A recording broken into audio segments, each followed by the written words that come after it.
Oh man, I'm not gonna lie. Today's song, it might hurt just a little.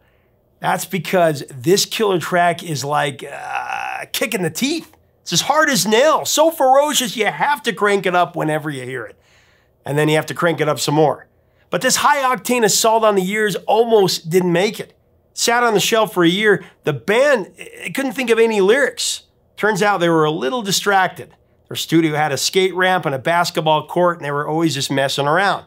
Finally, 2 weeks before their deadline, their producer got so frustrated, so pissed, he begged them to finish just one song. He got into it with him. So in a moment of smart-ass inspiration, one band member spit out a verse about how this producer was stifling their creativity by making them work. Turns out, that was all they needed to turn what was supposed to be an instrumental track into an iconic hit. Plus, there's a hilarious music video to talk about as well. That's a whole other story. We're gonna break it all down for you next on Professor of Rock.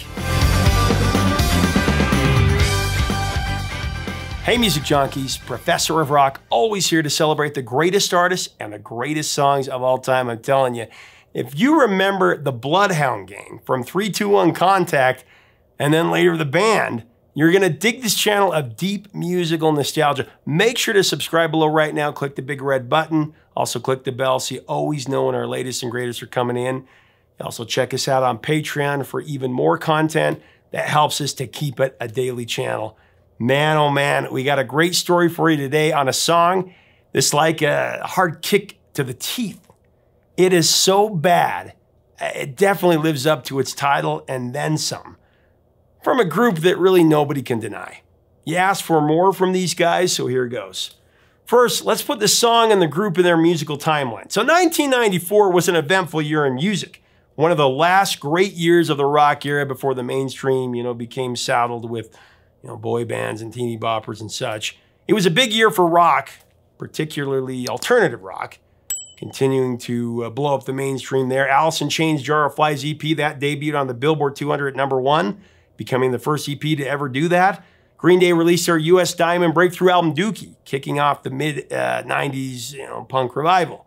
9 Inch Nails released a Downward Spiral, selling over 3 million copies and pushing the industrial rock into the limelight. And The Offspring's Smash became the best-selling independent album of all time.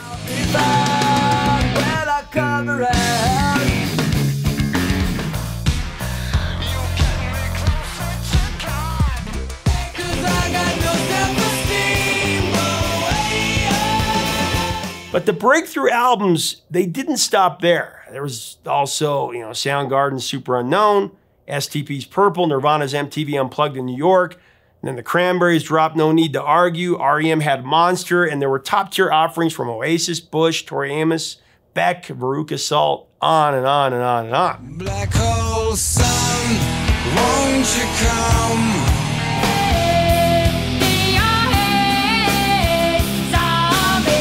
Though not strictly tied to the wide-ranging genre, another band that connected to the 90s alternative scene in their very own way was the Beastie Boys. Indisputably, this trio had a unique sound and a style that was all their own. Dropping their triple platinum 4th studio album on May 23rd, 1994, Ill Communication is a landmark moment for that era for sure. And thanks to one key track in particular, today's featured song, it's a barn burner. Sabotage.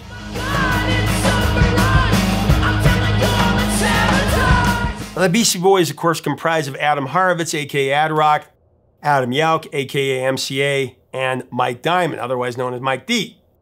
We covered the trio's origins in a previous episode on You Gotta Fight for Your Right to Party.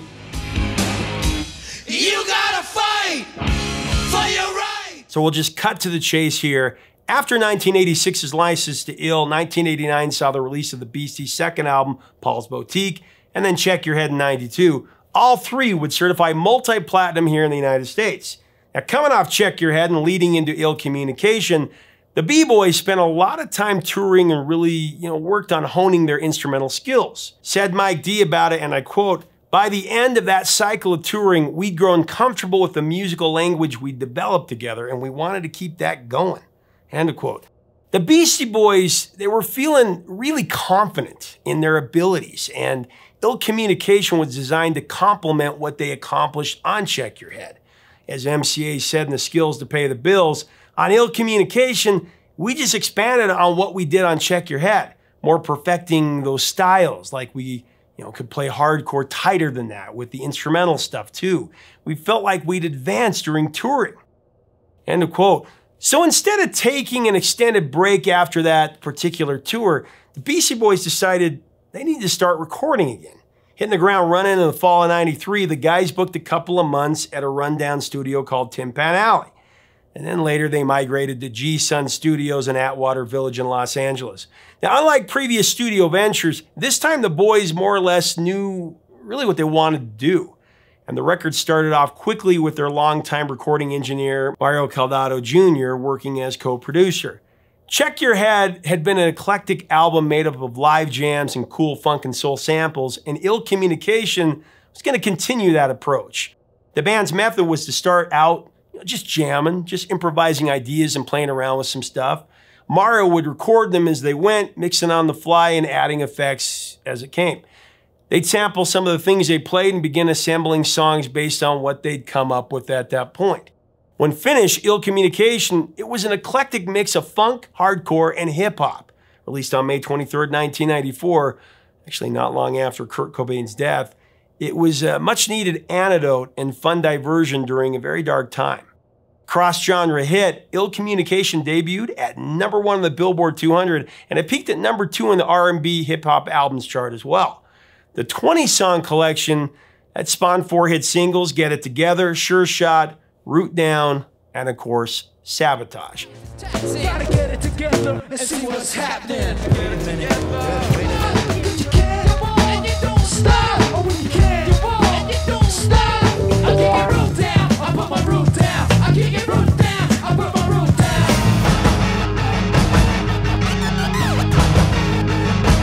So, Sabotage.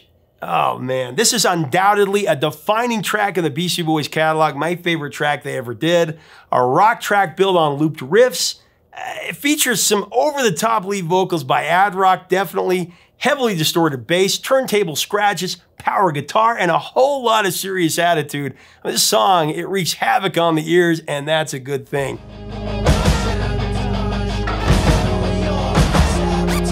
This song, it's just killer. The origins of Sabotage actually go back to one of the Beastie Boys' many funk jam sessions at Tin Pan Alley. Said Mike D about it, and I quote, "One day early in the process, we were about to start working and Yauk starts playing this incredible bass line on his vintage Fender jazz bass.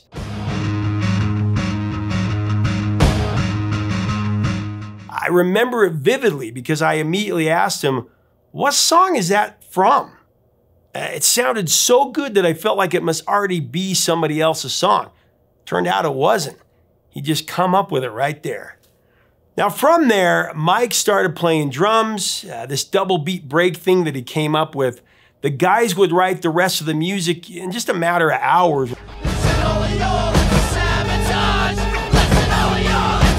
By the next day, this punch-in-the-teeth instrumental, it was totally finished.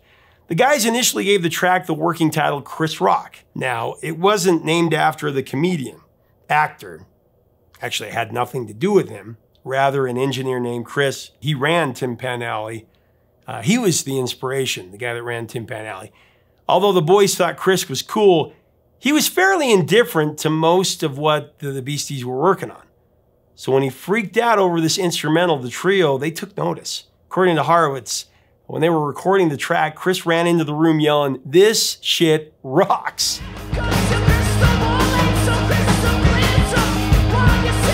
So afterward, they dubbed it Chris Rock.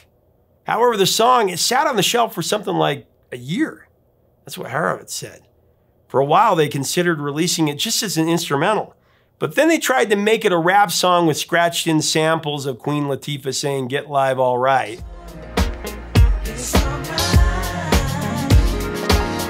That didn't work really very well either.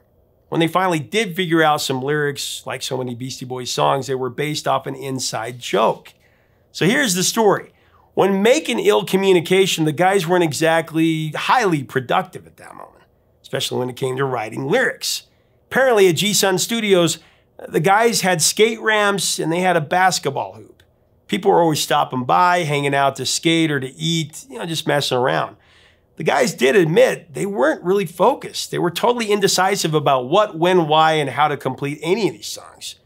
And their producer, Mario Caldado, he was getting very frustrated by the lack of progress with them. So he started pushing the B-Boys to kick it into high gear and finish the album. He was getting pissed.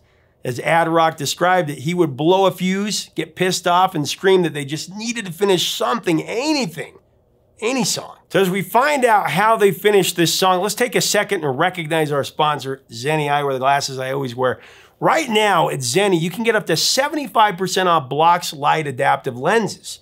If you click on our info button right up here, you can shop blue light filtering glasses that darken outdoors. This is while supplies last, mind you, so make sure to click on our link here, design your own pair, and get blue light protection from your screens for 75% off. Do it.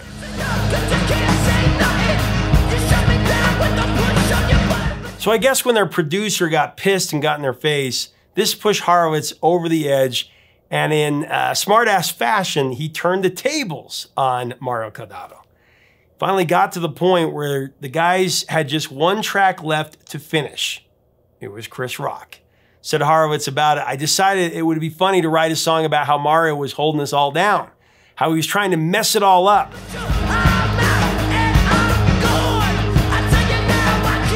Sabotaging are great works of art. So one night I went to Mario's house and he recorded me screaming words into a microphone over that track, all about some mysterious thorn in my side. So the inside joke of Sabotage, it's all about the band's producer. When Ad Rock yells, "I can't stand it, I know you planned it,"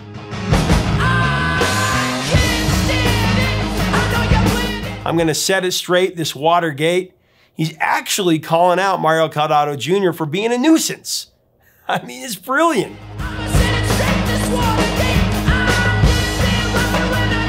Fortunately, the guys finished the album 2 weeks shy of their deadline. It all came together in the nick of time. Good thing that it did, because as cool as Sabotage would have been as an instrumental, there is no denying that adding vocals to this one, it took it to a whole new level. Now the video, music video for Sabotage, that was directed by longtime B-boy accomplice Spike Jonze. He'd been building up his MTV resume, working with acts like Sonic Youth, The Breeders, and Weezer at that point. The downright ridiculous but awesome video. It was an instant favorite, just a classic, huge hit. Both on the Music Video Network, MTV, who played it relentlessly, and with viewers who couldn't get enough of it.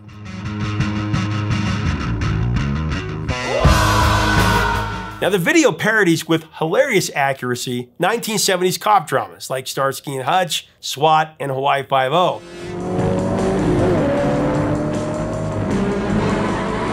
I mean, everything from the sets to the costumes to the aesthetic of the video itself, it's perfect.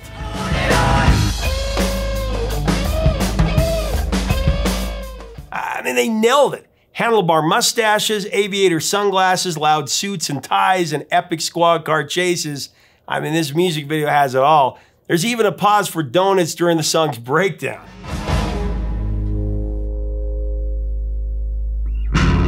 Now, in 2008, Adam Yauch recalled how the video came about. Adam, Ad Rock Horowitz, he wanted us to do a photo shoot as undercover cops on a stakeout, sitting in a car surrounded by coffee cups and donut wrappers. We mentioned it to Spike and he said, "Let's do it." From there, the project turned into a full-on cop show opening theme, complete with the title and the credits.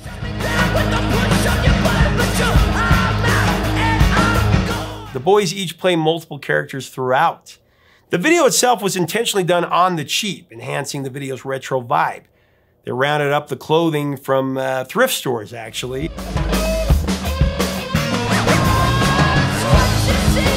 And then the hair pieces and fake mustaches from a wholesale wig warehouse, actually. As Jones remembers it, they just drove around town stealing locations, getting dressed in parking lots, eating in the van. There were no permits, there were no permissions. They'd just see a spot and they'd say, "Let's grab a shot there." It was all on the fly. The video is widely considered one of the funniest and most iconic of its day and went a long way in securing Sabotage as a Beastie Boys standard.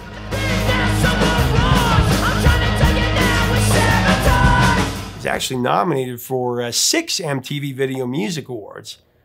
But in a complete travesty, it didn't win in any of its 5 categories, which included Video of the Year.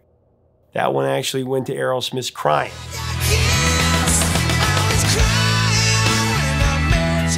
And then when REM's Everybody Hurts won the award for Best Direction, MCA, dressed in character as his alter ego, Nathaniel Hornblower, this is an outrage. He stole the podium from Michael Stipe, and he went on a ridiculous tirade about how Spike Jonze should have won and how he invented Star Wars. It was the first time a stunt like that had happened in the history of the award show. And of course, much would happen after that. It was kind of baffling, particularly to Stipe, who appeared to have no idea what was going on. That I had all the ideas for Star Wars and everything. Now, fortunately, the guys didn't suffer any fallout from it. It was actually kind of funny in hindsight. I have no idea what that... I think that was Cyndi Lauper, but I'm not sure. On another note, according to the DVD commentary for the 1996 movie Trainspotting, the Sabotage video is credited for inspiring the film's iconic opening sequence. Very cool. Choose life, choose a job, choose a career. Sadly, Sabotage missed out on the Hot 100. A real head scratcher for sure. Showed up in the Billboard Bubbling Under chart at number 15. However, it did reach number 18 on the US Alternative Airplay chart, which still, come on, should have been much higher. Now, internationally, it reached number 38 in Canada, and it went to number 35 in the Netherlands and number 19 in the UK. For as big as the song has become, it definitely underperformed on the charts. It should have been a top 10 hit easily.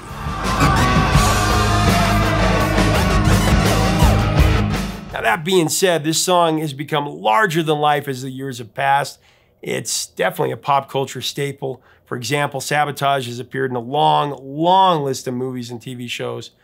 A sample is My Name is Earl, Horrible Bosses, Misfits, How I Met Your Mother, American Crime Story, Family Guy, Futurama, Lethal Weapon, the series, and the Super Bowl trailer for Minions, The Rise of Gru in 2020.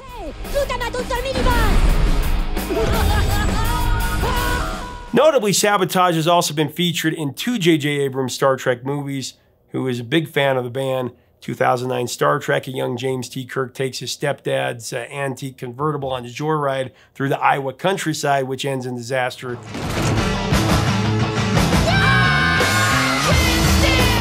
2016 Star Trek Beyond places it front and center as well in both the trailer and the film, where it's referred to as classical music. Not bad.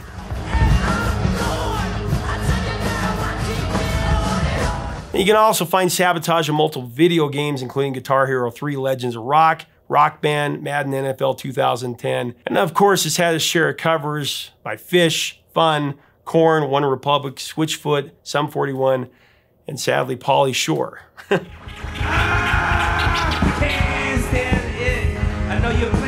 Sabotage is so pervasive, it's even infiltrated the mean streets of Sesame Street.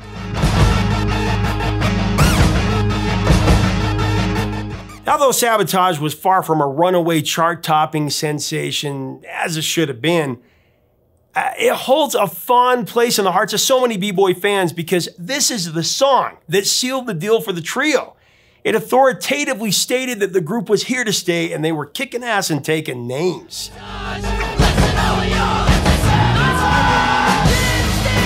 I mean, chart sensation or not, it's a defining track for this band, elevating the Beasties to pop culture icons.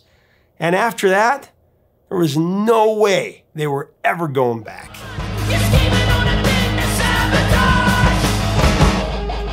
Thanks so much for watching. Leave us a comment about the Beastie Boys and Sabotage. What are your memories of this song? This song just explodes. Let's have a great discussion about what's your favorite part. What else should we cover from the Beasties? Let's also talk about the music video. If you like our content, we invite you to subscribe below. We would love to have you as part of our community. Until next time, records and the truth, my friends.